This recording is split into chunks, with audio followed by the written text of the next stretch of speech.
Hello everyone, welcome back to the channel. Today we are diving into the world of electronic components. You know, electronic circuits are built from various electronic components, and if you are new to circuit design, analysis and repair, the first thing you need to know is what these components are and how they work. There are tons of different components out there, each with its own types and functions, which can seem pretty overwhelming at first, but don't worry, I have got you covered. In this video, we are going to get familiar with 10 electronic components, mostly diodes from a practical point of view, not just theory. I'll describe their characteristics, application, and mechanism of operation. By the way, this is the third episode of Basic Component series. I have covered 11 components in the previous episodes, and I'll cover more components in the next episodes. Stay tuned for more. This video is sponsored by PCBWay.com. You may have heard about semiconductors, right? Semiconductors are amazing because they have a weird behavior. Unlike conductors or insulators, which have unchangeable behavior, semiconductors can act like a conductor or insulator in different conditions. A well-known example of a component made up of semiconductor materials is component number 1. Diode. Diodes are used to let current to pass in one direction and block the current in opposite direction. This definition makes diodes to look simple in the first sight, but they are so tricky.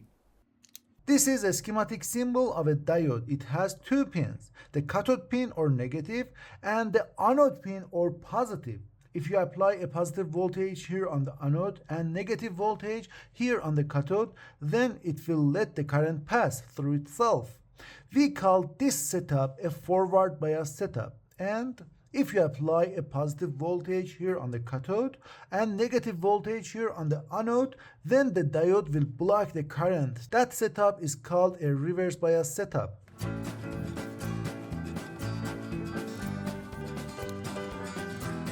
There are several other diode types you may need to learn about. Zener diodes, Schottky diodes, LEDs, etc.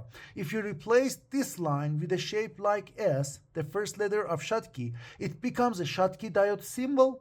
If you replace this line with a shape like Z, the first letter of Zener, it becomes a Zener diode symbol. And if you surround the diode symbol with a circle, it becomes an LED symbol. Diodes have many usages, including rectification, reverse polarity protection, voltage reduction, voltage regulation, switching, backup batteries, and many other applications. I have a video about diodes where you can find 8 detailed usage of diodes with practical experiments. There is a link to that video in the description. However, I'll give you more insights about different types of diodes in this video. But before that, it is necessary to talk about the parameters of regular diodes like 1N4148 or 1N4007 diodes. You know, there are countless different part number of diodes on the market. What the difference between them is, I'll answer. A diode has many parameters, but these are the most important parameters that makes a diode different from others. First one is forward voltage, the voltage drop across the diode when it is forward biased. Second one is forward current, the maximum current the diode can conduct when forward biased. The third one is power dissipation, the maximum amount of power the diode can dissipate without being damaged. The next one is reverse voltage, the maximum voltage the diode can withstand in the reverse bias setup without breaking down. The last one is reverse recovery time, TRR, the time it takes for the diode to switch from a conducting state, I mean forward biased, to non-conducting state, reverse biased. Diodes with a shorter reverse recovery time can switch on and off more rapidly, making them suitable for high frequency applications. You have to study the datasheet for the particular diode you are going to use. By the way, different types of diodes like regular diodes, Zener diodes, or Schottky diodes are different from a parameter point of view, besides having different inner structure and having different materials inside. Personally, I'm not a fan of difference in material or inner structure, so I'll talk more about differences in parameters and behavior. Let's continue the journey with component number 2, Schottky diodes. The main difference between a Schottky diode like 1N5819 and a regular diode like 1N4007 is in their forward voltage. The forward voltage of a regular diode is about 0.7 volts, but a Schottky diode has a lower forward voltage around 0.2 volts. It depends on the application. In some cases, having a low forward voltage is advantageous, while in other applications, a higher forward voltage might be preferable. These are diodes. This one is 1N5819 Schottky diode, and this one is 1N4148 regular diode. Look, there is a line here at cathode side of both diodes. Look at this black line or this silver line here. These lines indicate the cathode side. I'm going to use my multimeter to measure the forward voltage of each of these diodes.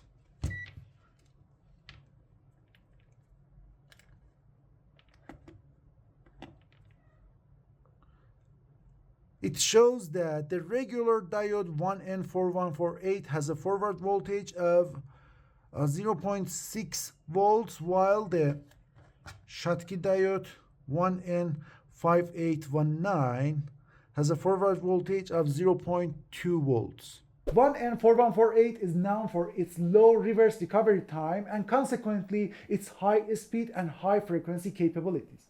Anyway, the next component is also another type of diode. Component number 3, Zener diodes.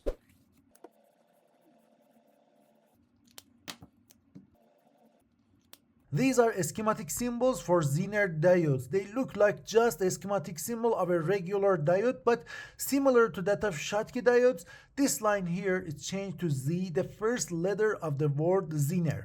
When you apply the voltage in this way, I mean a low voltage to cathode and high voltage to anode, then it will conduct a current in this direction, like any regular diode. But if you reverse the voltage polarity to this, then the Zener diode will block the current until the voltage reaches a specific voltage. A regular diode is supposed to block any voltage in reverse bias setup, but a Zener diode will block voltage under a specific voltage and conduct current when the reverse voltage exceeds the specific voltage. Every Zener diode has a particular voltage in reverse bias setup. For example, this diode is a 3.6 volt Zener diode, meaning that this diode is going to block voltages under 3.6 volts in reverse bias setup and conduct current at reverse voltages over 3.6 volts. And this one is a 4.1 volt Zener diode.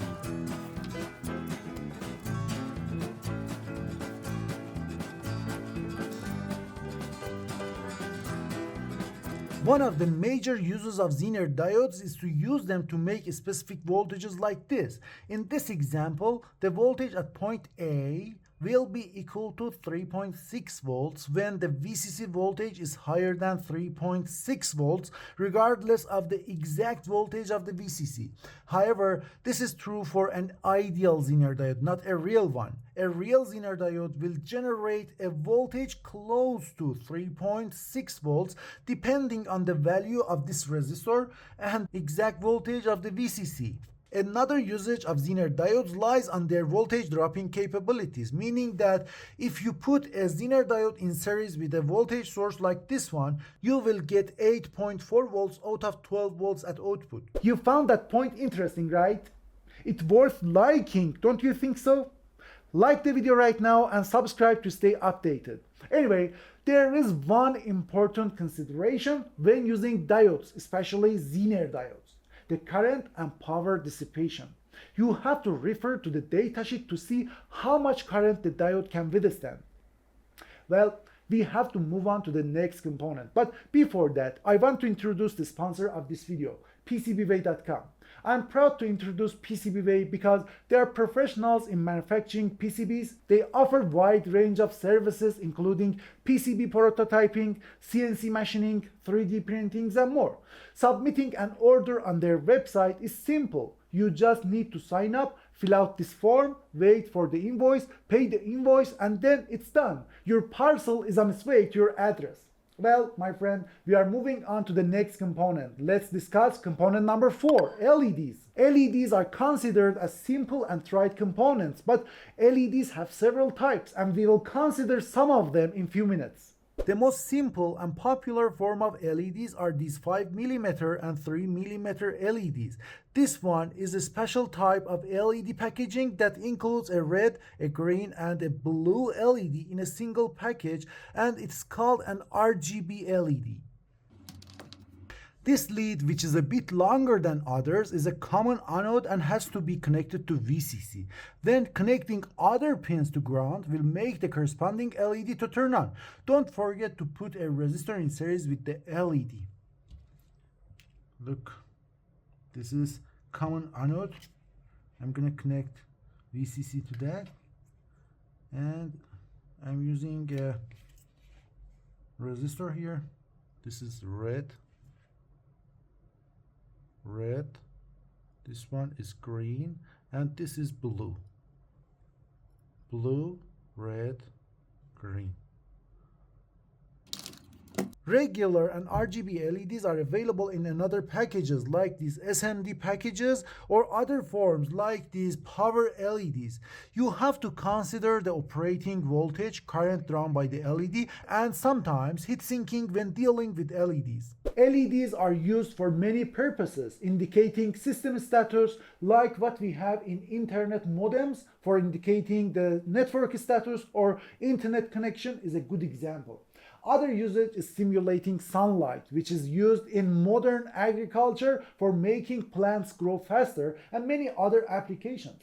Now, let's shift our focus on the next component, component number 5, laser diodes. A laser diode is a component used to make laser beams. You may ask, what is the use of lasers in electronics? Yes, lasers have many awesome applications in modern electronic devices. CNC engraving or cutting machines, reading or writing optical discs in optical devices, and many others. But here I'm going to introduce an awesome example.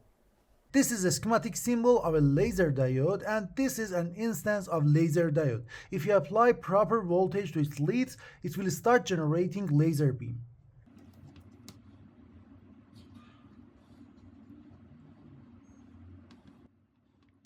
Look, when I apply 5 volts to the laser diode, it turns on and emits a red dot here.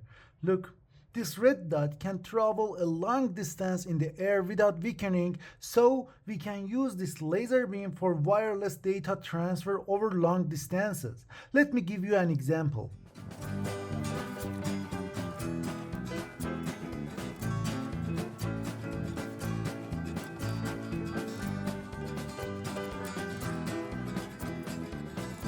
For example, we can use an LDR, which was discussed in the previous episodes, to sense the existence of the laser beam. So we can turn on and off laser beam at the transmitter and sense the signal at the receiver.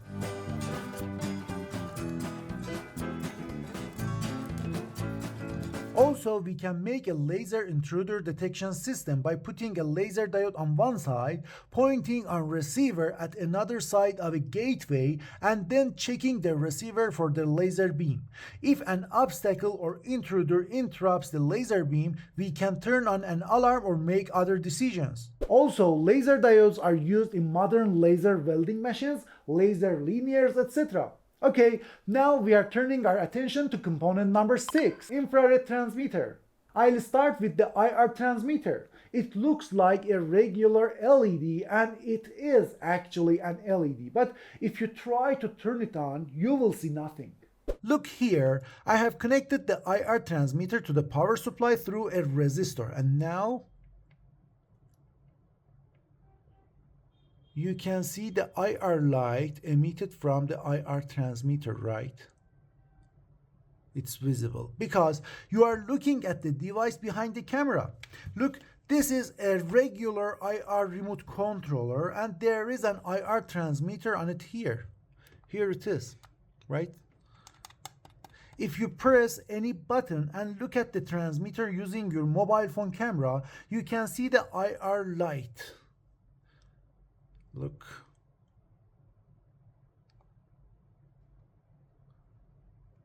Did you see that? But if you look at it with your bare eyes, you will see nothing. One of the most common uses of these IR transmitters is to use them in IR remote controllers and IR data transmission lines. Also, they are applicable in IR proximity sensors like this. But in almost all examples, there is another complementary component beside the IR transmitter. For example, IR transmitters are used to transfer data, so we'll need another component at the receiver to receive the data. Component number 7, infrared receiver. This is an IR receiver, also called a photodiode or phototransistor. It's working just like a sensor. When IR light incident on the sensor, the resistance between its leads decreases.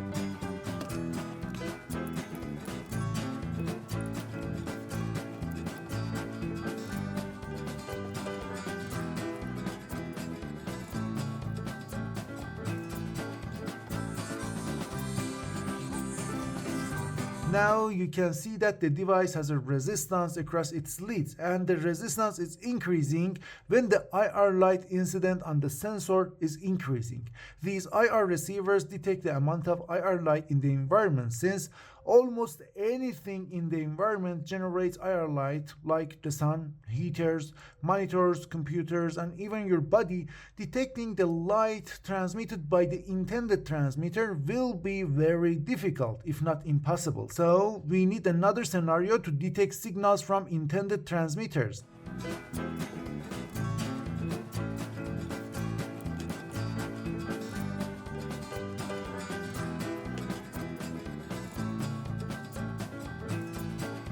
In this scenario, the transmitter blinks instead of just turning on or off solidly like this one. I mean, when the transmitter wants to transmit a digital data sequence like these ones and zeros, it turns off when transmitting a digital one like this, these, and this one, and blinks when transmitting a digital zero like this, and this. Usually the transmitter blinks at 38 kHz frequency for some technical and traditional reasons. This will make detecting the transmitter easier, but it will need more complicated circuitry at the receiver side to detect the 38 kHz frequency. But don't worry, we have the next component on our side. Component number 8, 3-pin infrared receiver. These are 3-pin IR receivers. This one is HS038. This guy is an IC that has a photodiode like this inside along with other components, and its job is to detect the existence of the 38 kHz IR signal. Look, this photodiode indicates the amount of IR light incident to it, but this 3-pin receiver detects the 38 kHz signal, and this will make our job easier.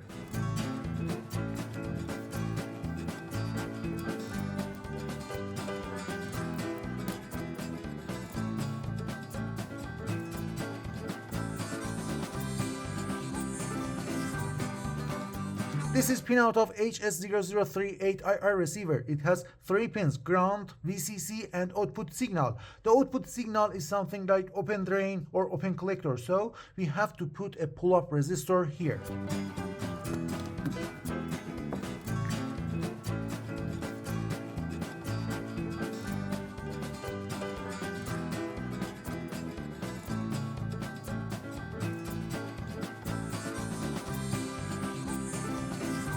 If I press a button on this remote controller, you will see the LED blinks showing the digital ones and zeros transmitted by the remote controller. Look. Note that the cathode pin of the LED is connected to the output pin of the HS038 IR receiver.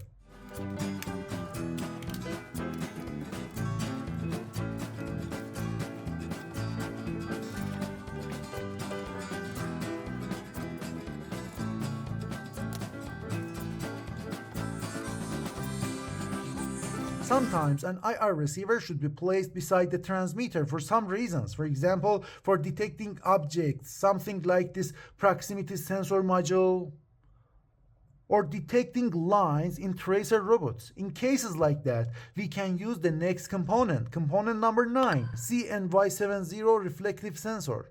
This is CNY17 reflective sensor. It consists of an infrared transmitter that emits infrared light and the phototransistor that detects the reflective infrared light. The CNY17 is used in various electronic applications for detecting objects and measuring distances. Actually, a CNY17 sensor is nothing but an IR transmitter and a phototransistor in a single housing. You can use a separate IR LED and phototransistor instead of a CNY17. Anyway, the next component is component number 10, diode bridge. A diode bridge is nothing but 4 regular diodes in a single package like this. A diode bridge has 4 pins, 2 AC pins and 2 DC pins. If you apply AC to these pins, you will get DC from these pins, positive here and negative here.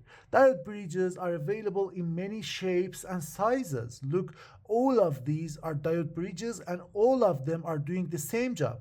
This is datasheet for KBU 1000 to KBU 1010 bridge rectifier. This component has different variants that are listed in this table. Look.